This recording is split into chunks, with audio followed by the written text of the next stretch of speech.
कोई बड़े बड़े अधिकारी आते हैं, विधायक आते हैं, मंत्री आते हैं, सांसद आते हैं, मेरा समाज खून पसीने की कमाई का पैसा लगाता है, हमको उनसे प्रश्न करना चाहिए।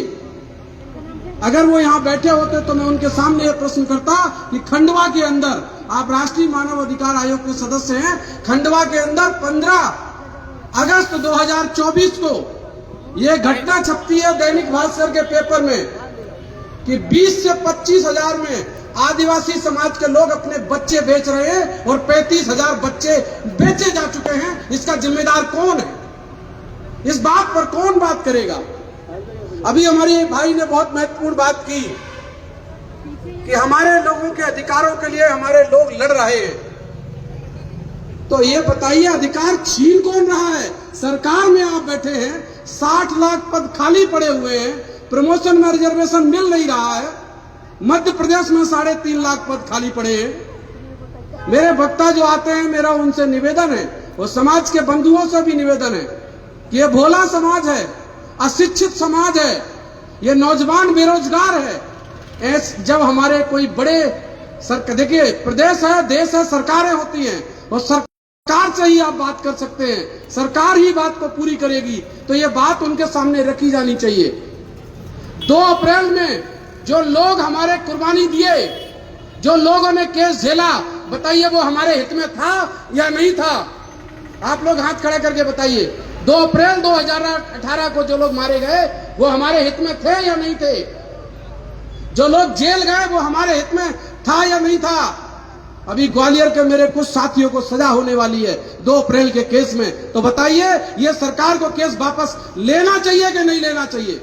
मैं इस भोपाल में देखता हूं, हमारे भाई किसी न किसी विधायक मंत्री को बुलाते हैं कार्यक्रम में। अच्छी बात है, बुलाना चाहिए, क्योंकि मंत्री विधायक ही आपकी समस्या का समाधान कर सकते हैं। लेकिन आप उनसे ये बात ही नहीं करते। कब करोगे आप ये बात कि बैकलॉग की भर्ती नहीं हो रही है, आउटसोर्स के माध्यम से सारे पद खत्म कर दिए हैं, मेरा पढ़ा लिखा नौजवान बेरोजगार घूम रहा है, महिलाओं पर जघन्य अपराध हो रहे हैं, हर 6 मिनट के अंदर भारत के अंदर एक बहन बेटी की इज्जत लूटी जा रही है। ये बचाने का काम किसका है? ये सरकार का काम है। तो सरकार इतने कड़े कानून क्यों नहीं लाती है, और जो अपराधी हैं उनको सजा क्यों नहीं देती है?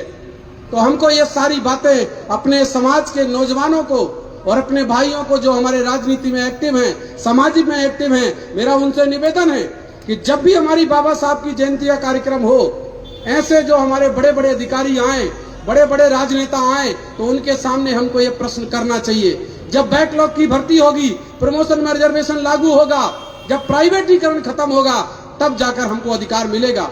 हमारे भाई ने बहुत महत्वपूर्ण बात कही थी कि जो लोग सीवर में उतरते हैं उनकी जान चली जाती है। उनके लिए हमारी ये समिति, सुनील भाई लड़ाई लड़ रहे हैं सुप्रीम कोर्ट में। अरे सुनील भाई तो लड़ाई लड़ेंगे क्योंकि वो उस वर्ग के हैं, उन्होंने वो अपमान झेला है। लेकिन बताइए, नगर निगम में भर्ती कौन करता है? सरकार करती है। और अगर सरकार के रहते हुए कोई व्यक्ति गटर में मर जाता है तो ये जिम्मेदारी सुनील भाई की है कि सरकार की है? तो इसके लिए जिम्मेदार कौन सी सरकार है? जो वर्तमान में सरकार में बैठे लोग हैं वो जिम्मेदार हैं। तो हमको प्रश्न करना आना चाहिए, और शिक्षा हमें प्रश्न करना सिखाती है। तो मेरा अपने भाइयों से निवेदन है कि जब भी ऐसा कोई कार्यक्रम हो, एक प्रखर वक्ता अपने समाज का चुनिए, और उसके जो मंत्री बैठा है, विधायक बैठा है, सांसद बैठा है, सरकार का प्रतिनिधि बैठा है, उसके सामने वो समाज की आवाज उनके सामने रखे, जिससे इन आने वाले नौजवानों की पीढ़ियों को, आने वाली जनरेशन को हम बचा पाए, समाज को बदल पाए, समाज की हिस्सेदारी उसको दिला पाए। 13% ओबीसी का आरक्षण होल्ड पर लगा हुआ है।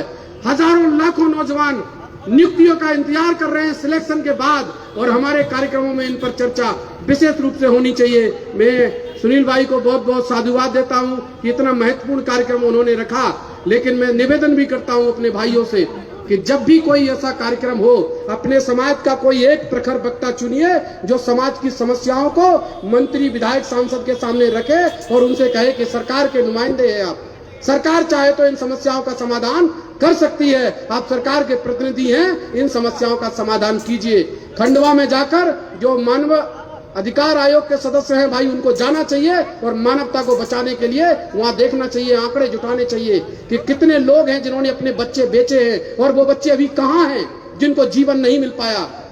तो हम लोग ऐसे प्रश्न उनके सामने रखेंगे तो निश्चित रूप से आने वाली पीढ़ियों के लिए कुछ हम बेहतर कर पाएंगे। मैं इन्हीं शब्दों के साथ अपनी वाणी को विराम दे रहा हूं। जय भीम, जय भारत, जय बहुजन समाज, जय कांसीराम साहब। धन्यवाद डॉक्टर साहब। राजू भारती जी अपनी